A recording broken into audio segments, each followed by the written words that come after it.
Hi there everybody, I don't know about y'all, but I'm a little bit overwhelmed by all the RPGs that have been released this year and that have been announced for release. There's a ton of them, and most of them pretty freaking spectacular. So here I want to go over 22 of the best games that are coming out this year and let you know what system they're on and what they're all about and if you should purchase them.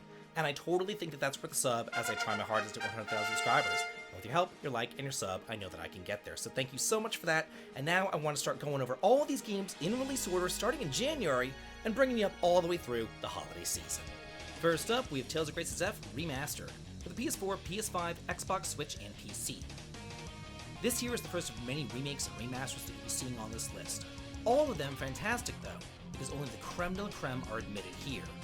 First released back on the PS3, this is a really unique entry into the series, as it follows a group of friends through their childhood, teenage years, and even into their adulthood.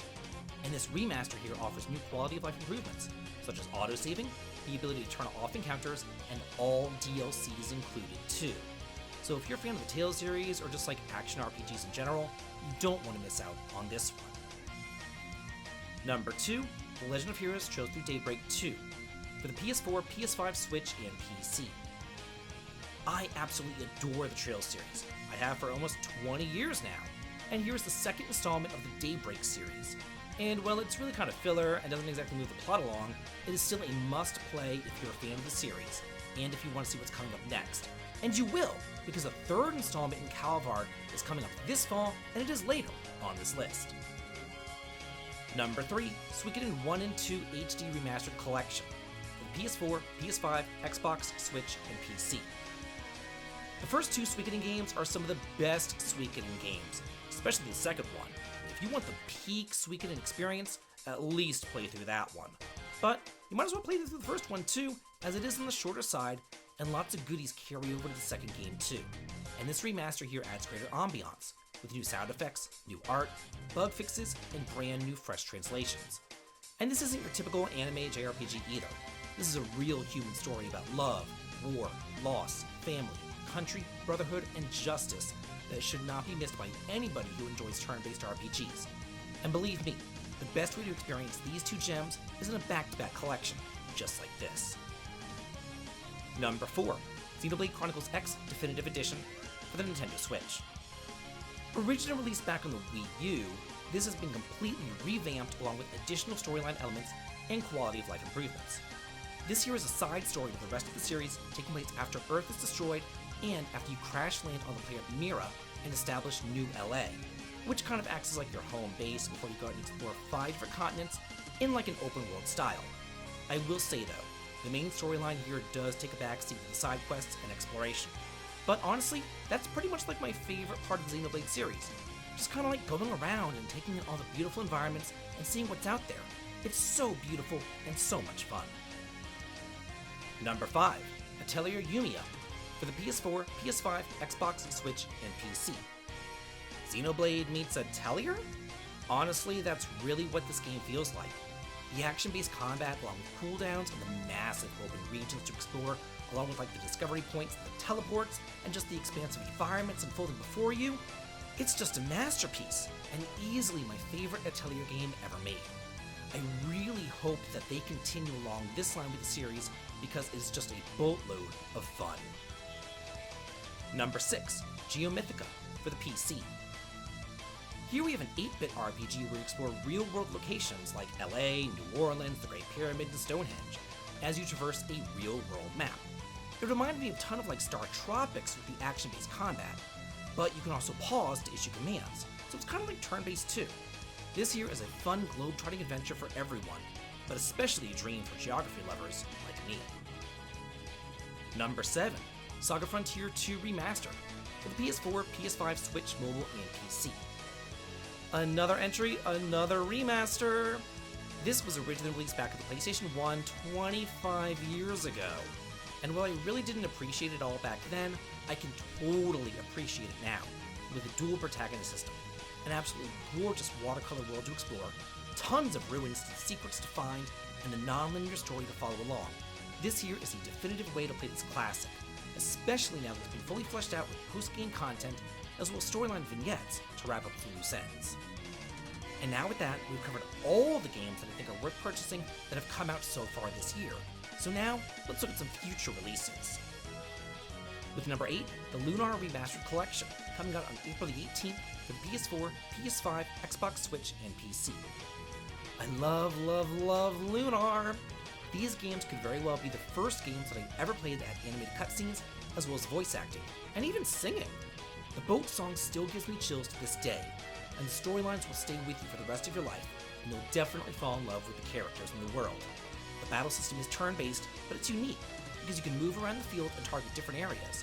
Everything about this series just oozes charm, and I'm still in shock that we're receiving a bundled remaster of them both. What a time to be alive. Number 9, Clear Obscure Expedition 33, on April 24th for the PS5, Xbox, and PC. What a cool concept this game is, and it totally gives me like Lost Odyssey vibes.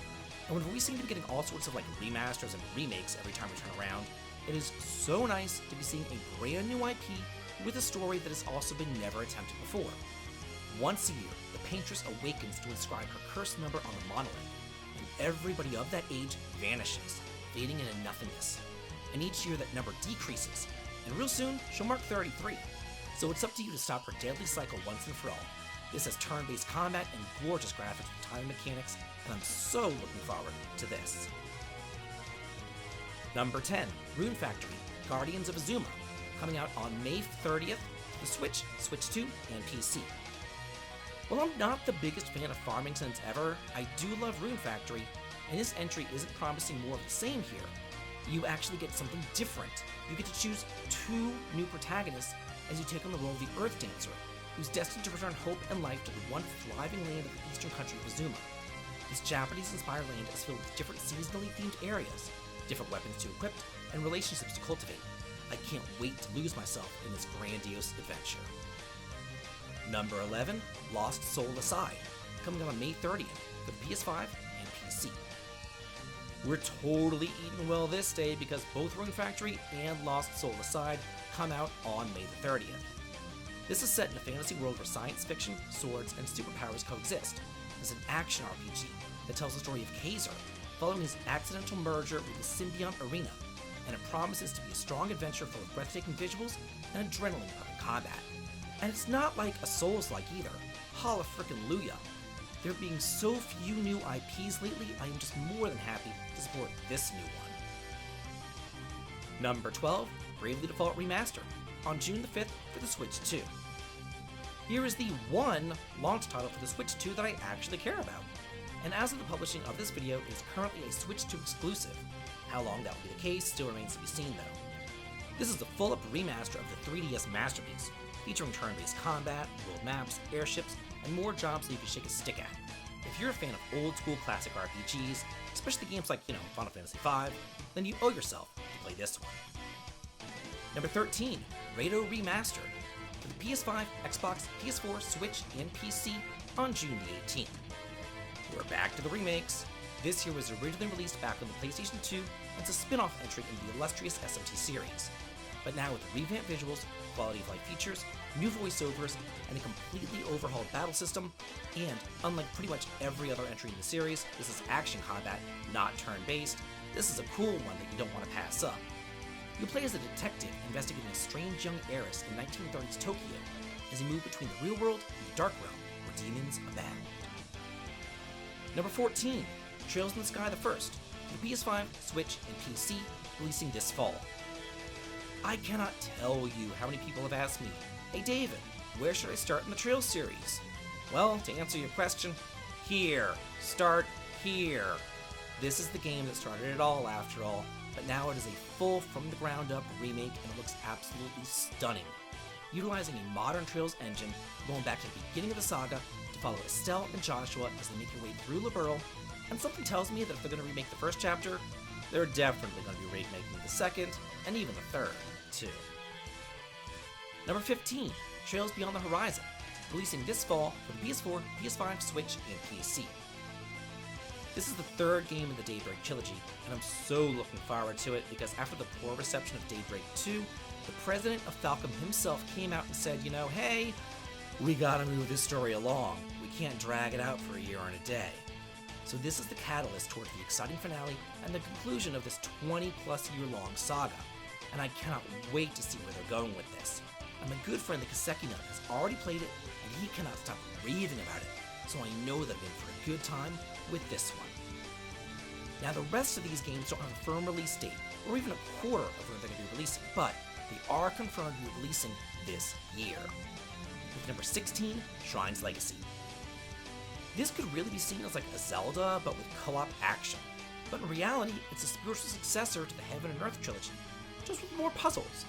And you all know that I love a good SNES-inspired action RPG. You'll follow a pair of heroes as they try to unite the elements of magic, restore the Sword of Shrine, and save the world. Oh, and you can play it single player too if you want to. Number 17, Super Robot Wars Y, for the PS5, Switch, and PC. Shockingly enough, this here is the first turn-based strategy RPG on this list, where characters and pilots from the anime all come together in a grand royale battle against their mutual foes. I adore this like 1970s cartoony art style and the over-the-top Ultraman type battles. It's always so cool seeing all your favorite heroes come together in one epic game to just blow some bitches up. This is Mecha Madness at its finest. Number 18, Dragon Quest 1 and 2 HD 2D Remake for the PS5, Xbox, Switch, and PC. This is easily my most anticipated game of the entire year. I am a huge Dragon Quest fan after all, and I am so excited that we got to see the new footage the other day. These two new games are looking absolutely stunning, but what really surprised me was the introduction of the Princess of Canon as a new potentially playable character who's probably only going to be available in the post-game, but I can't wait to dive right into that, because I mean, the second game is the last game chronologically after all. So let's wrap up this trilogy and maybe see how it ties into 11 too. Number 19, Pokemon Legends ZA for the Nintendo Switch. This is the latest entry in the Legends series taking place in Lumio City, which first appeared in the X and Y games over on the Nintendo DS. However, where you could explore all of Kalos back then, now you are just restricted to this city. However, the city is massive and sprawling, and changes based upon the time of day. Basically, you go out and explore the peaceful town and gather up Pokemon during the day, then whenever night falls, rival gang wars erupt as you battle it out to see who's the greatest Pokemon master of all time. Number 20, Kingdoms of the Dump for the PC. This is an SNES-styled RPG set in a fantasy world of garbage, and you play as a trash can knight and travel across the dump to fight fearsome, filthy foes, brave dangerous, dank dungeons, and save the dump from all-out war. This is turn-based grid combat with timed hits and no random encounters, as well as some cool puzzle mechanics, and I cannot wait to try it out.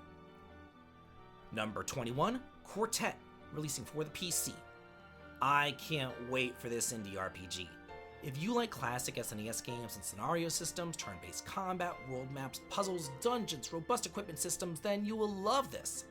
Similar to like a saga game, you could choose one of 4 heroes to start with, then you'll watch as 8 different stories intertwine and uncover how a secret, centuries-old conflict literally reshaped the world in this classic turn-based RPG.